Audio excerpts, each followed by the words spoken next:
Hi, everyone. Thank you for attending our Leaders in Technology Discuss the Future event.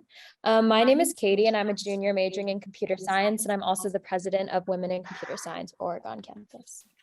Hi, my name is Lindsay. I'm also a junior computer science major and Spanish minor, and I'm the secretary of the Women in Computer Science club on campus.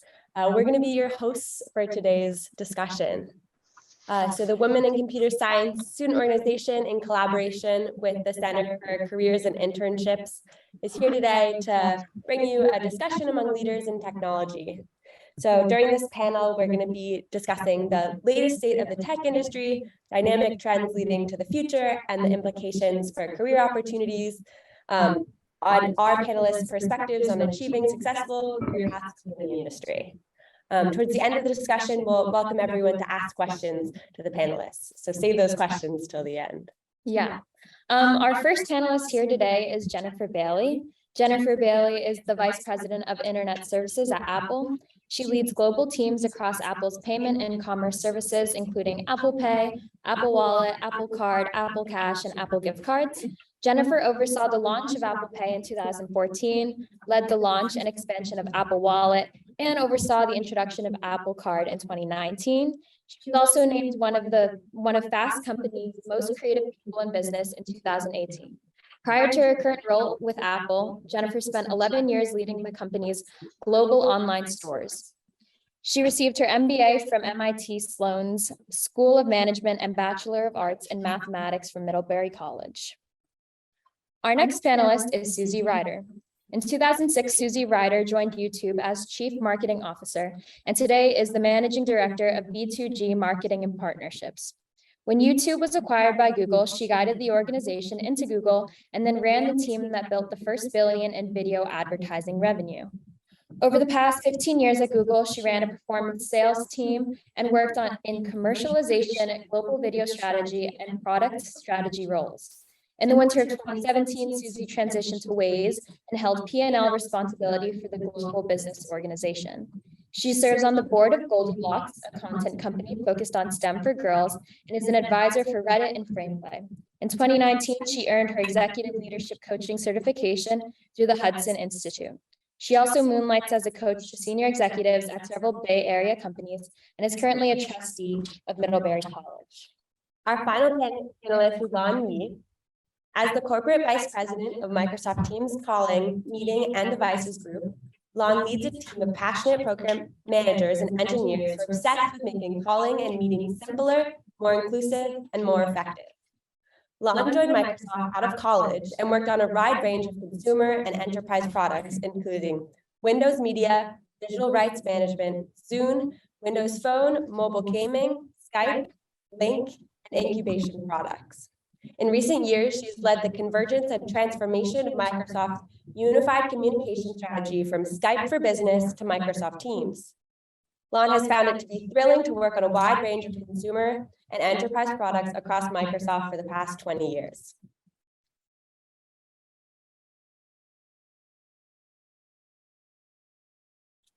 So now that we've introduced our panelists, we'd love to start off the discussion by learning more about Apple, Microsoft, and Google. Each of our panelists have been at their respective companies for a lot of their career.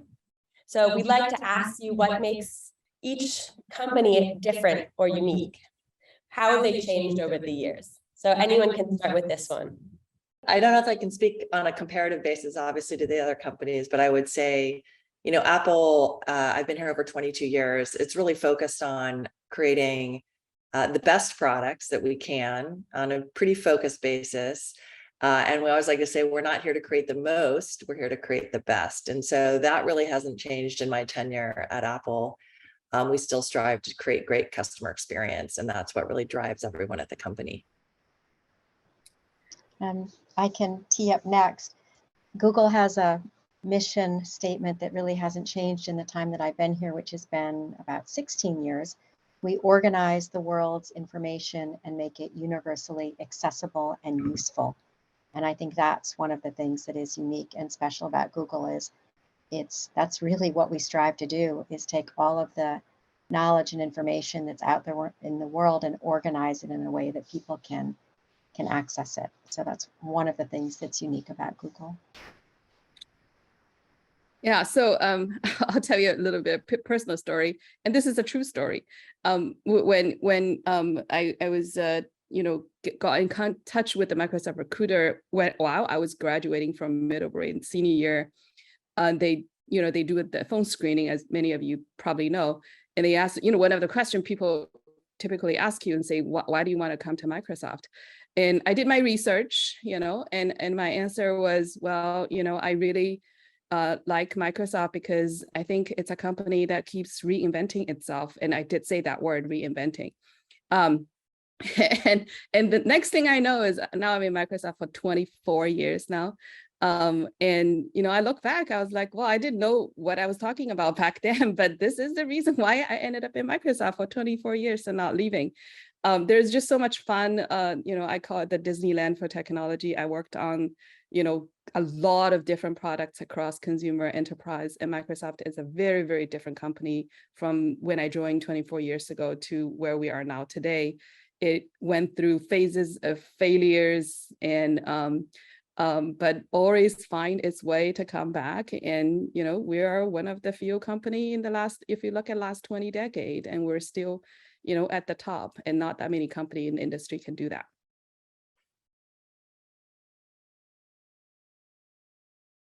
Over the past year, we've all heard continuing reports that we're either in a recession or heading towards one. Jennifer, what are you expecting? Are there any industry segments that you think are immune currently? What does the global landscape, especially in technology, look like? Yeah, so I don't know that I can speak to the future since I'm not an economist, but what I can say is sort of what we're seeing now in the macro and economic environment and how it's impacting Apple.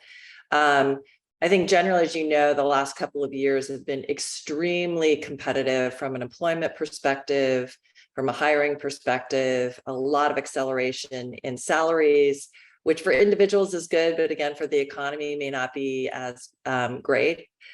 So we are seeing now a bit of the softening in the job market. We are still hiring in key areas. And so we're seeing lower attrition rates, but also higher acceptance rates of our job offers. And so I do think we're seeing in the economy overall, a slight softening in the job market, and then this is what I pay attention to the most in our business, because we're a consumer, obviously we're largely a consumer business. And so consumers' ability to afford and spend on our products is obviously what drives, our economics.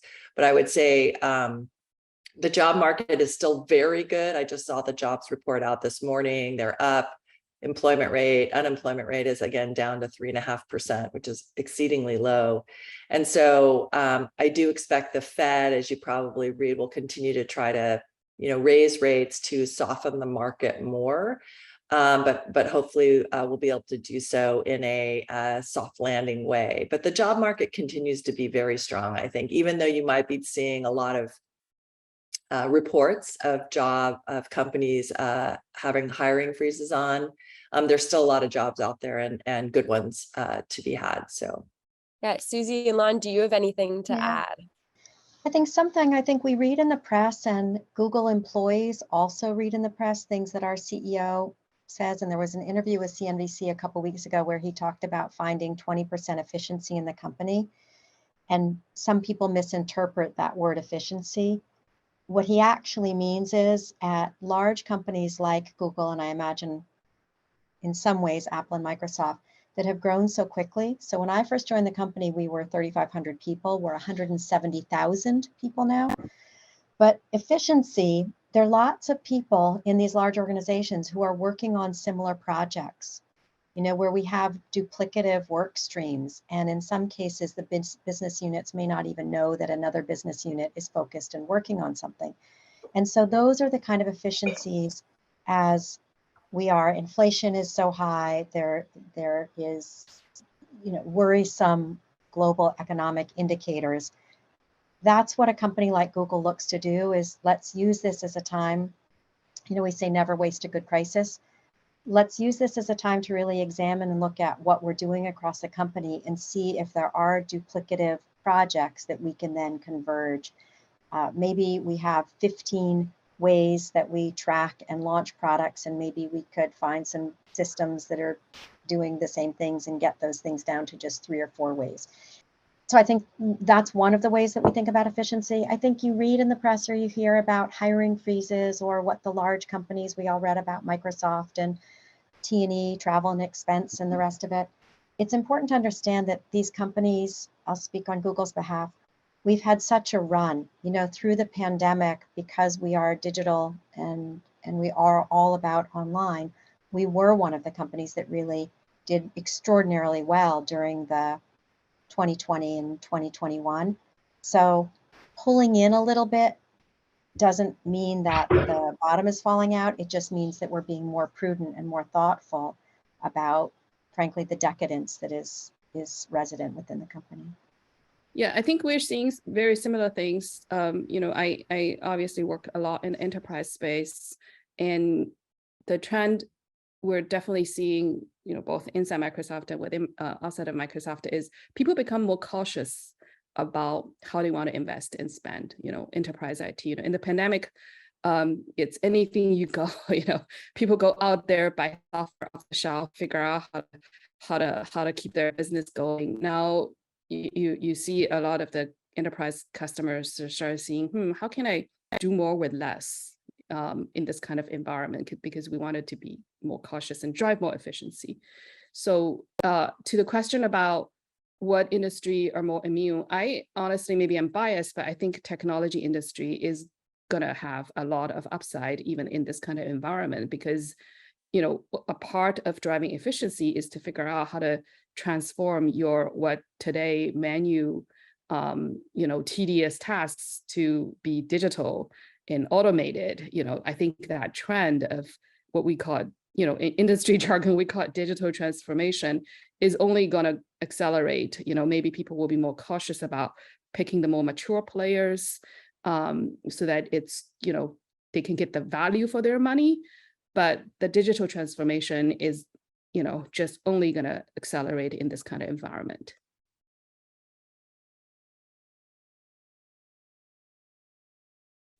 Yeah, so we'd love to now like kind of shift the discussion to talk about innovation in the field right now. We hear a lot about artificial intelligence being like the next big thing in technology, but there's still a lot of concern around how it can replace human jobs and maybe even have even larger implications than that. How do you see your products leveraging the sectors of the industry that are on the rise, such as AI or ML, or even like digital currencies or the metaverse? Lon, perhaps you can start us off. Do you have any thoughts on the role AI has in our future? Yeah, I think AI is not future, it's now. So it's already in our everyday life, you know, you like it or not, it's there. And so we as technology or product makers, you know, it's something that we are grapple with, but I would say, you know, it's not something you have to, you fear. You have to figure out how to embrace it, right? Because, you know, the nature of, you know, human want to drive more efficiency, want to save cost. You know, these are the exact kind of breakthrough innovations that AI can bring. So there's no going back. And it obviously has a lot of implications, you know, like you said, Katie, you know, would it replace people's job? Would it, and I think, and the other thing is, in the next few years, I think the pace of change when it comes to how AI disrupt the various traditional industries and job functions is going to accelerate at a pace that we have not seen before. So if it's now, you will fast forward to future very, very quickly, and only at an accelerated pace. So, you know, what do we do about it? You know, we can't say, let's put a stop on it. We have to embrace it. You know, the things that, and as my, you know, like in my job, you know, I think about this every day, right? You know, there are things I would do, there are things I won't do. But we have to learn how to deal with this technology, learn how to make the best use of it in a way that is responsible and create positive momentum for, you know, in a lot of cases, it's about human civilization, evolution, actually. So a lot of really, really complex implications to it that I frankly struggle with this every day. Like, there are ideas, people come to me and it's like, what if we do that? I'm like, I'm not sure that's the right, but I think that one area that I'm very, very excited is, like I said previously, there are a lot of mundane routine tasks that AI can completely automate. And if we can focus on those type of optimization, then we can free the human bandwidth to focus on the more creativity part of our productivity, right? So those are the areas that I'm very excited about. I think you can see the potential of the technology really changing the way we work.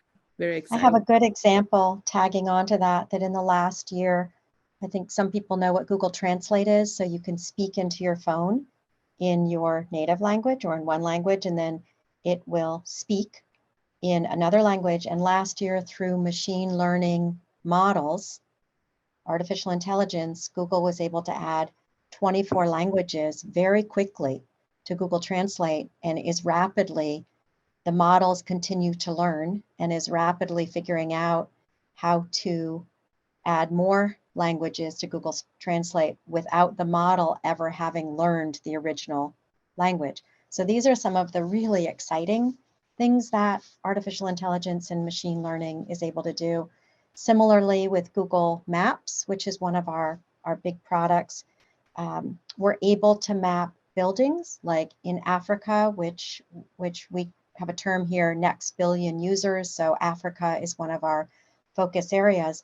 And we are rapidly figuring out with machine learning and artificial intelligence how to put more buildings on the map. And in the last year, I think there was a 5x increase buildings in Africa, where we now have over 3 million buildings mapped on Google Maps in Africa that were not mapped previously. And again, it's these artificial intelligence machine learning models that enable us to do this. So there's incredible uses of machine learning and artificial intelligence.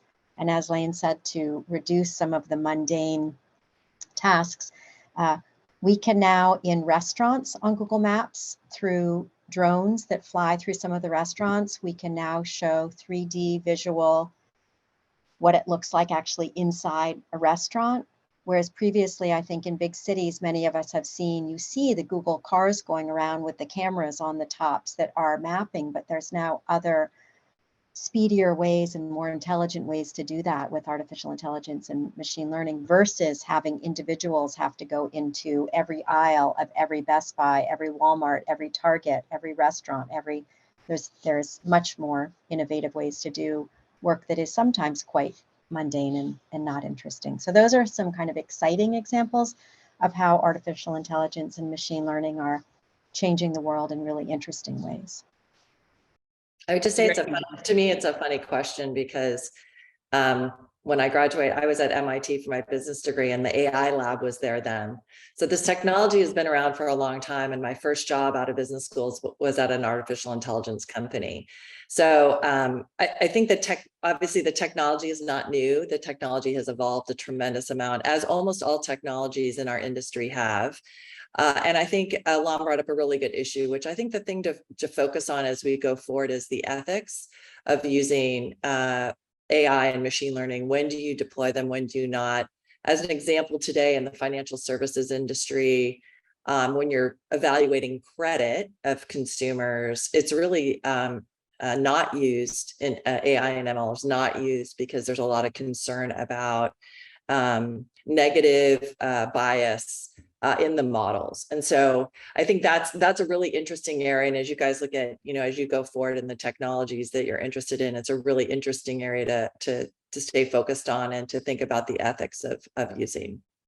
Yeah, a lot of it is actually social engineering, human engineering. And I think I talked to Jeff a while ago. I said, I found my liberal arts education super helpful in this kind of time and, age of our technology, because, when you work with technologies like AI, a lot of it is about human social engineering. Mm-hmm. So we've all had that experience where you talk to a friend about a product and then an hour later or seconds later, you get an advertisement for that product. So we know that prior to your role, your current role at Google, you spent some time working in advertisements. So could you explain this phenomenon to us? We don't have anyone from Meta or Facebook who's on the call, but the product that happens, I think, the most often is with Instagram. I don't know, Katie and Lindsay, if you have had that experience, is that you're talking with someone about Birkenstocks and you've never used the word Birkenstocks before, and the next thing you know, you see ads for Birkenstock showing up in your Instagram feed. So that is part of what happens with the contextual advertising. It's there are often apps on your phone that are working in the background and they are picking up the signals. So your phone asks for access to things like your camera so that you can take a picture of a check and deposit it in your bank. It asks for access to your microphone so that you can talk into your phone and use voice to text instead of text. And it's those sorts of permissions that you're giving to your phone, which is giving apps on your phone the opportunity to listen to some of those signals. There's a lot of legislation that I'm sure most people in this room are aware of around consent, and the consent that we as consumers will be giving so that we're comfortable and aware and knowledgeable about how much of our personal profiles are being utilized for the advertising and the specialized advertising that we get. As someone who spent over 25 years working in advertising, I have long conversations with family members about this where people think it's intrusive, and it depends on your point of view. It's not you as an individual, Katie, who is being identified by the company. It's you in a broad swath of users, and the number might be like anything less than 10,000 users who look a certain way can't be served a certain type of specific ad. So it's not that you are actually being, pinpointed and identified. It's you in a cohort of users. But my feeling is always, why not? You're going to get served ads. You're going to get ads because all of these apps are free. And so it's the marketers and the advertisers who essentially pay the freight for all of us to use Instagram and WhatsApp and Facebook and all of the, Google Maps and Gmail and the rest of it. They're largely free to consumers. And so if you're going to get served ads, you might as well get served ads that are more relevant. And you can go with Google, you can go into your Google settings and you can actually tell it what kind of ads, what kinds of things you're interested in. Like, you can have an enormous amount of control if you choose to actually go in and adjust that stuff. But yes, it is kind of funny when that happens, when you've never mentioned Portugal before and suddenly you're planning a trip to Portugal and you're talking about it a lot, and then you start to see ads for things in Portugal. So on that note, Jennifer, we know that you've worked in making Apple products more private and secure. So we'd love to hear your thoughts on the intersection of ethics, privacy, and government oversight in technology. Sure. So I'm sure if many of you have heard Tim Cook talk, he says a lot about privacy and how we feel that privacy is a human right. And obviously, if you look at the technology that most of you are sitting there with in your hands, your device knows really everything about you, where you are, what you purchase, who you talk to, things that are incredibly sensitive and private. And so at Apple, we have spent a lot of time trying to design solutions that are inherently private. And typically that means making sure most of the device centric information is not going back to servers, or if it is going back to servers, that we have consent from our customers. I think this is incredible. This is incredibly important, especially as you look at this on a global basis.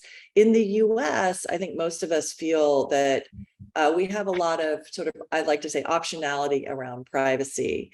If you live in China, this is a very scary thing where data about you, data about your device can be used by either governments or generally hackers, right, to find out very sensitive and private information. And so part of it's a policy process, but a lot of it, and I would encourage you, any of you who are interested in this space, privacy engineering as a career, I think we'll see a lot of growth as we continue to move forward in this era, as as the technologies that we have and are gathering on the devices or in the apps are very, very sensitive, and engineering for privacy is actually quite difficult to achieve great customer experience at the same time as trying to keep your information really private.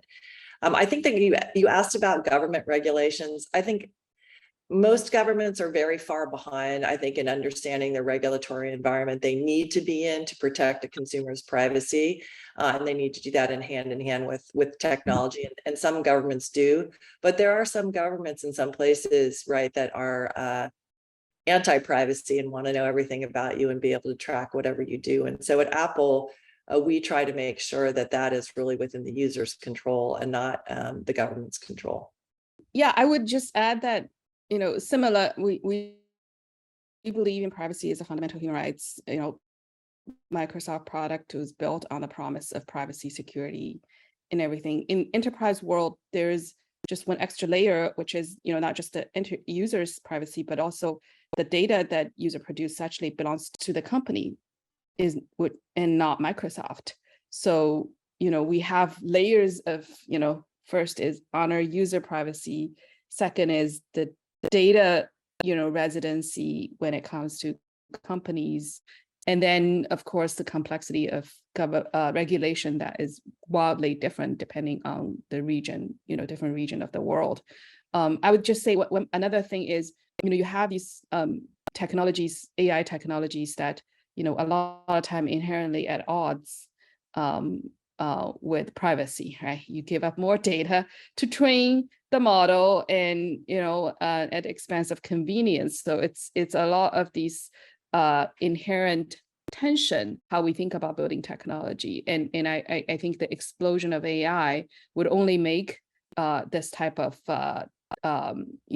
tension become an ongoing landscape, become part of the ongoing landscape of technology going forward. So very, very interesting and fascinating space that will, I think, change rapidly as well.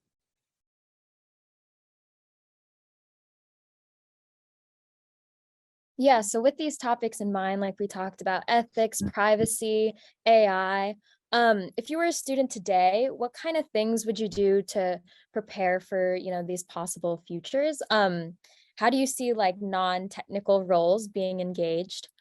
Susie, would you like to start us off? Yeah, I think sometimes students think about companies like Microsoft and Google and Apple and think that you can only work at these companies if you have a computer science degree or if you are technical.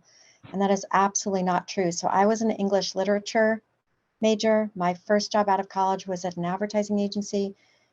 Think of these companies, I mean, they're like small cities. We have public relations people, we have events people, we have interior designers who work on our space.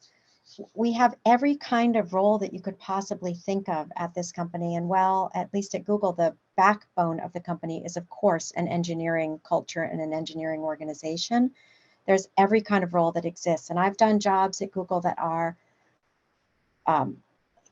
leadership roles around strategy, around business, I've run massive events, not as an event person, but as a business person. So there's so many other things that exist at these companies.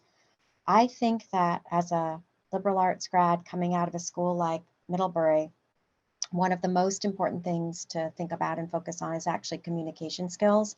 And that most of the people that you see rise up, even in the engineering organizations, are people who do have strong ability to communicate verbally and executive presence and good at presentation giving and clear, articulate speakers. And so I do think that is something to think about while you're at Middlebury coming out. It's like if you were going to focus on a couple things, how you carry yourself, your presence and communication skills, I think is one of the most important things for, for any kind of job. And that doesn't mean you have to be an extrovert.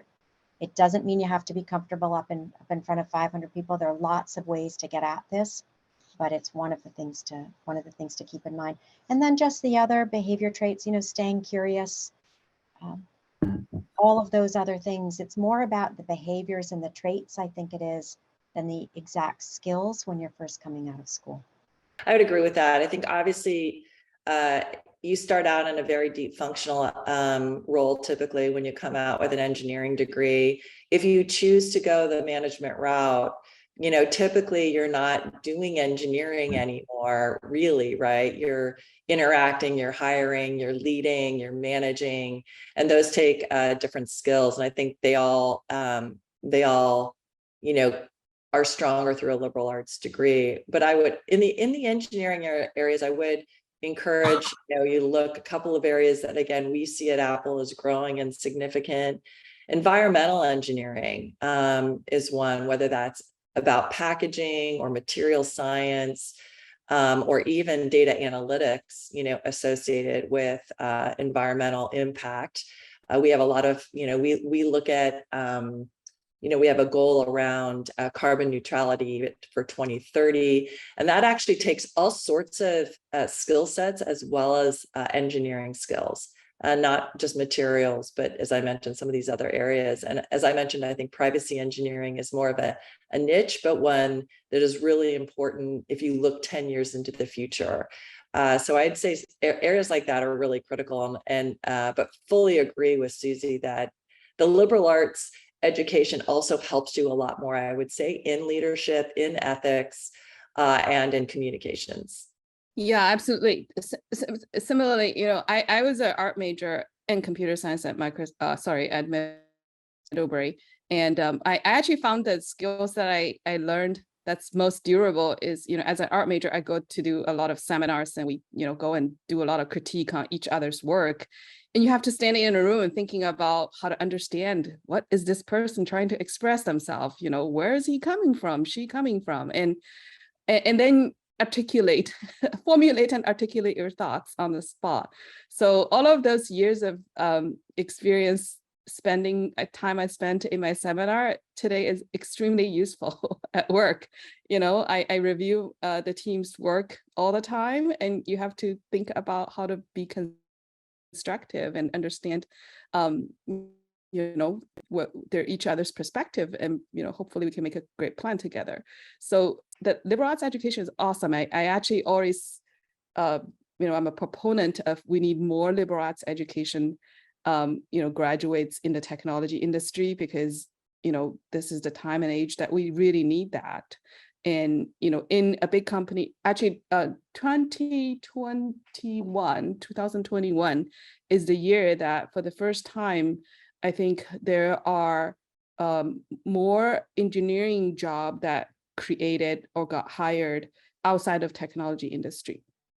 So this tells you how the world is actually changing. You know, no matter what industry you're working on, there is a technology job somewhere, and it goes back to what I was saying about digital transformation, right? So and inside Microsoft, you know, like big company, you know, we usually have a pretty mature set of system on how to build software. It's not just writing code. You know, when ships a feature, we actually go through privacy review, security review.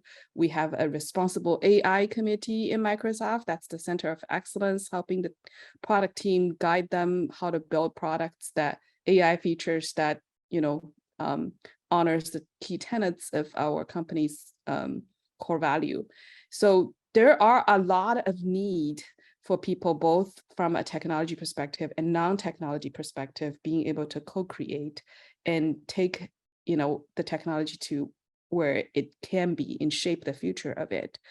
Lots of opportunity. If there was one thing I would give you advice, other than, you know, what Susie already and Jennifer already talked about, communication skills, you know, stay rooted in your liberal arts education, I would say do go and learn about technology. It is pervasive.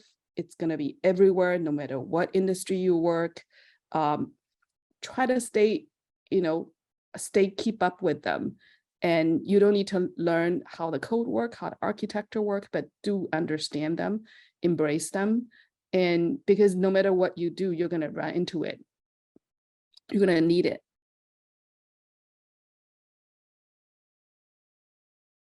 So we see we have just about 20 minutes left in our session today. And we'd love to give the audience a chance to ask our panelists some questions. Does anyone in the audience have a question to ask? Liz from our audience was wondering what the most challenging part of your career advancement has been. It's an incredibly complicated question. Yeah. I mean, I think there's so many different lenses to look at that through. I think the most challenging part of career advancement has probably when you have your sights set on a role that you think you've earned and deserve and should have, and you don't get it. And how coming out of an experience like that, you reframe and think a little bit about, okay, so what am I going to do from here and how do I move forward? I'll speak for the three of us. I think we all on paper have fabulously successful careers, but that really doesn't mean that there haven't been a lot of ups and downs and moments where things didn't go exactly the way we wanted them to. So I'm not exactly answering your question, but there's jobs that I've wanted and felt that I was the most qualified person for and then didn't get, and then had to kind of reframe and think about, okay, what do I think I want to do now? And there's been projects that I've worked on that have been failures. I've launched magazines that we had to fold, or there were times when I had to let go of teams that, that I thought maybe that part of the division or part of what I was doing shouldn't have been shut down. I mean, those I think are but your question was about advancement. And I think that's my answer to that is the most challenging part of advancement is what do you do when you're not advancing in the direction that you thought you were going to, and you really have to realize that so much of career is luck and timing. And sometimes both of those things are on your side, and other times both of them are against you, and just knowing how you pick yourself up, brush yourself off, and start all over again when something doesn't go exactly the way you want it to go. And decisions. That's something else. I think sometimes in advancing your career, there are decisions that you make and you are making them for logical and sound reasons, but sometimes you might go back and say, I might have done that a little bit in a different way if I'd known today than what I know today. I would say for me, it's really deciding and understanding what I wanted to do. I think when you get into these companies, especially like Microsoft and Apple and Google, there's a lot of opportunities to do different things, and understanding what was most important to me, why I was going to like it or not like it, what I was really looking for in terms of growth opportunity, can be challenging. So I think many of you will come to times in your career where you have a set of choices, and understanding what's the best choice, best in quotes, because best can be a lot of things. Best can be, more responsibility or more headcount or more money. But it also, for me, it really meant what was I going to enjoy the most and what was I going to learn the most. And so I think that's those are the times that I think are most challenging when you're looking out to what next thing do you want to do and why. Yeah, I was gonna say very similar. That for me, I was reflecting on the decisions I made. Most challenging time is probably when I don't feel challenged, and knowing that, because usually when you get into do some job, you get into a role, and you put all your hearts in it, and you become really good at it, and either you just keep doing what you're doing. And you're not seeing what are other possibilities for you, and then your career basically get into a linear growth mode, or you realize that hey, I'm getting really not challenged here, so what do we do next? What do I do next? And there are several times in my career where I got comfortable, and it took good managers, good mentor that will push me and say, I think you can do more. And then it sort of, so that's my luck, right? If you don't have that luck, then how do you then stay aware of, like, you're not being challenged, and then push yourself to go out of comfort zone? Those ability to know that and stay sort of always uncomfortable in your career, that takes a lot of self-awareness and experience to get there. And also knowing that you all are just, those of you who are graduating, your first couple of years working, you're really learning how to work. And then you can go so many different directions from there, but you're really learning how to experience these companies and what works for you and what doesn't. And yes, being very self-aware and intentional about the direction that you might want to go in. So our question was, you three work at some of the top 5 technology companies. What aspects of your respective companies are you the most critical of, or do you think need the most change? I don't know if that's a hard one. I think if we felt like, so I've been in a lot of companies before coming back to Apple. This is my second time here. A lot of them are early stage. One of the reasons I came back to Apple is because I thought it was pretty well run at the time with Steve and now with Tim. I would say, the biggest thing about a company, and again, I was here, and I think this is true with Susie too. I was here when the company was a lot smaller. And I think as you get bigger, it's much harder to move quickly and to, even though we innovate very well, I wouldn't say we're fast about it. It takes a long time to get alignment. It is,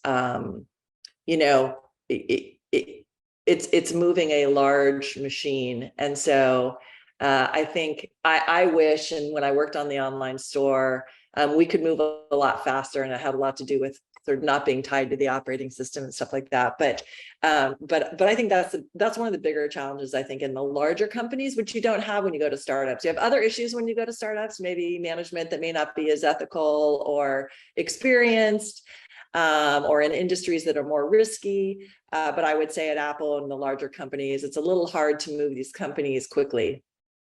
Yeah. I think, Jennifer, I agree with everything you just said, the moving slowly. I'll answer it in a little bit of a different way. I think one thing that I would like to change, not myself change, but I wish were different about my company today, is that everything is very politicized. And so when something happens in the world, it's the company itself at 170,000 employees might as well be a city somewhere, because they're factions. There are people who believe in one thing and believe in another, and you see kind of tensions boil within the employee base, and it's quite painful. And so I think that's one of the things that I don't know what the answer is to it. It's actually not that different than what happens on a college campus, but it's very challenging for senior leadership to kind of know what to say and how, when the Roe v. Wade decision came out, that's what I mean. Like, it's quite politicized within the company itself. And we all have to be very, very thoughtful about what we say as leaders and how we approach these topics. And so that's one thing that is just very challenging and tricky in these large organizations. And sometimes as a leader, you're skillful in how you approach and the words you use, and sometimes you're not. And when you're not, it has big ramifications, and you just wish you could take that meeting back and put the words back.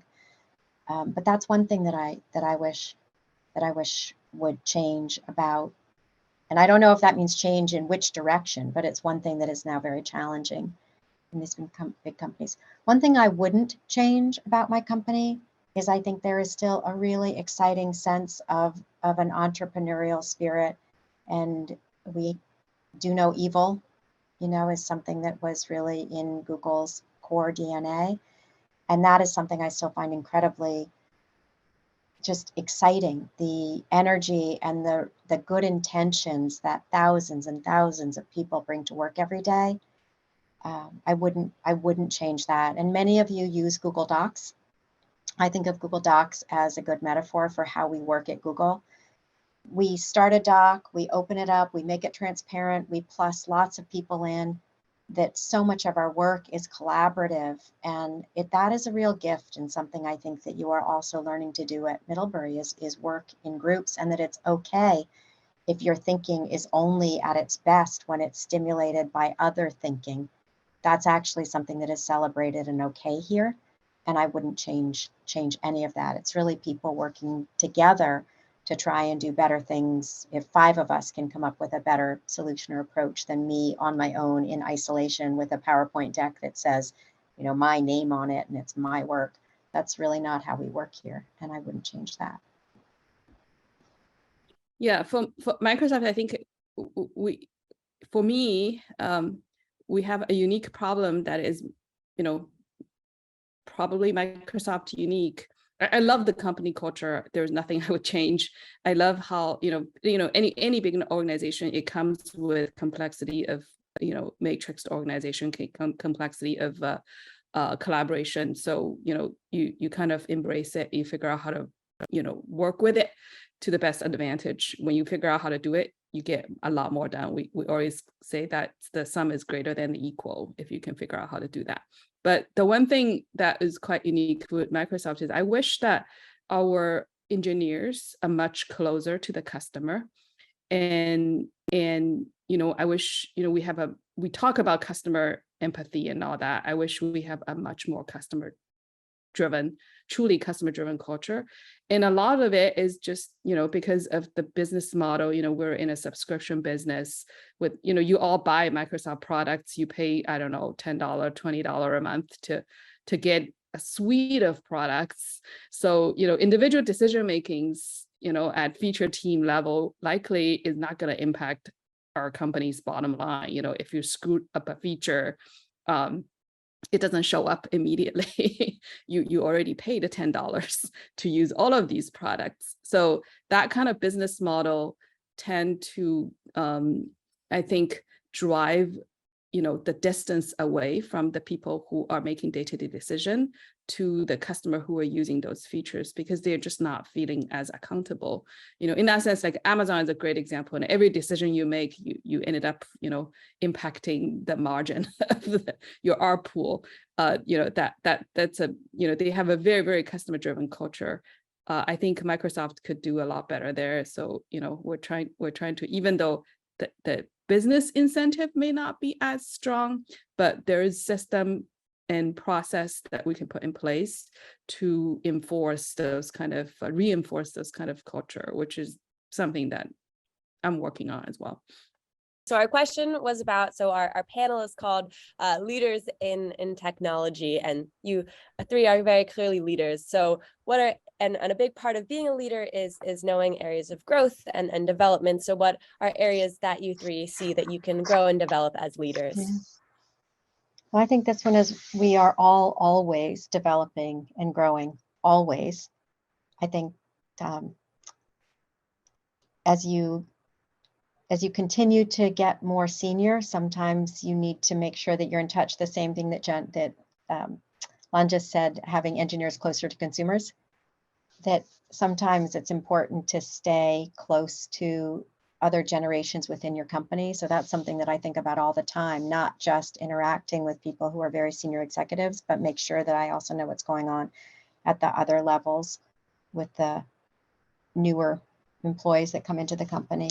But I think it's also just, it's not so much the areas of that you have to keep, it's really the things that you are intentional about, that you want to keep developing, to stay curious and to keep learning. And just being thoughtful about that. I think when you read my bio, I got my executive coaching certification a couple of years ago, and that's been really interesting. And I'm learning a lot from working with senior executives in technology outside of Google. I learned so much about their leadership, but also I can then reflect back on my own leadership through that experience. So that's been part of my own learning journey and my own self-development.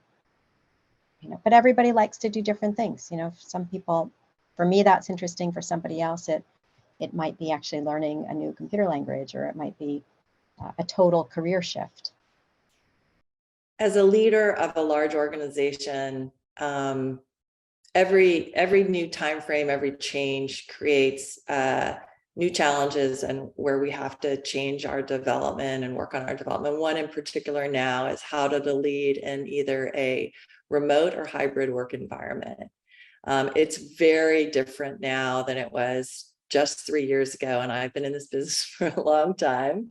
And so understanding what that means, how to motivate people, how to create those connections, how to make sure that we're all working and, doing things in a way that is great for the employee and is great for the work that we're doing, but it's very different, and I think it's challenging, and we're all working our way. You guys are quite not in this yet, but we're working our way through what is going to work for a variety of different companies and cultures as we go forward coming out of COVID. So I would say that's a huge area that we're focused on. I'm personally focused on it with my teams, and it's COVID will forever change the way we work. And that means a lot of different skill sets are required from a leadership perspective.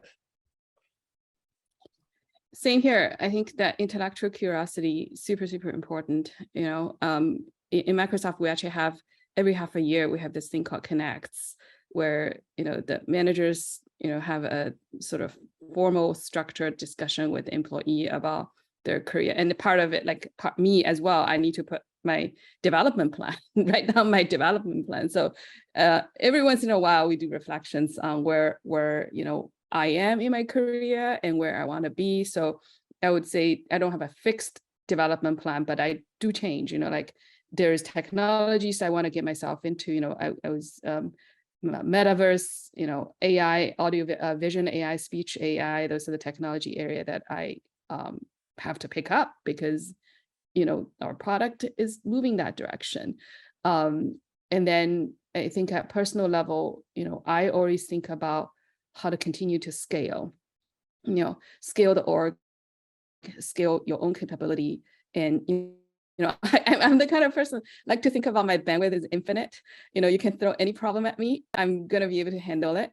If I can, then I go back and think, what do I do? How can I handle it? I don't say no to anything. I believe there's always a way. And if you if you set up your mindset that way, then it'll open up new possibilities. You will have to force yourself to think about how can I make this possible? Something that seems impossible can be possible. And that's always a great, great, great learning opportunity. Like if you change your mindset, you will learn, it will force yourself to, open up and learn different things. And, that's frankly how my career has been for the last 20 years. It's just, I don't believe that there's anything that I cannot do. So I force myself to learn. Maybe a nice note to end on would be back to what Jennifer said, that you all will be a part of the future of work and how we work and how it continues to be reimagined, because we're not there yet meeting at Google. We haven't figured it out. Right now, we're requiring that people come in 3 days a week. Different business units have different days. When I was working at the navigation app Waze, those days were Monday, Tuesday, Wednesday, because Israelis, it's an Israeli headquartered company, their weekend is Friday, Saturday, so they work on Sundays. My current business unit, we're supposed to come in Tuesdays, Wednesdays, and Thursdays, but it's not working. I mean, it's like, I think it will all be completely reimagined with the intent of productivity, and productivity may or may not be linked to how many days somebody shows up at an office building, but you all will be a big part of that as companies large and small continue to think about what are we trying to do here and what's the outcome we're looking for, and how do we think about where people sit and where they work from as a path to that, versus just the very simple thinking of, no, we want people in the office. We built all these offices, we want people in them. It's a very different mindset around it, but you will all be part of that. So I think we're just about out of time. But we just wanted to thank our panelists again, Jennifer Bailey, Susie Ryder, and Lan Yi, for taking the time to talk with us today. And thank you everyone else for coming and participating in today's session.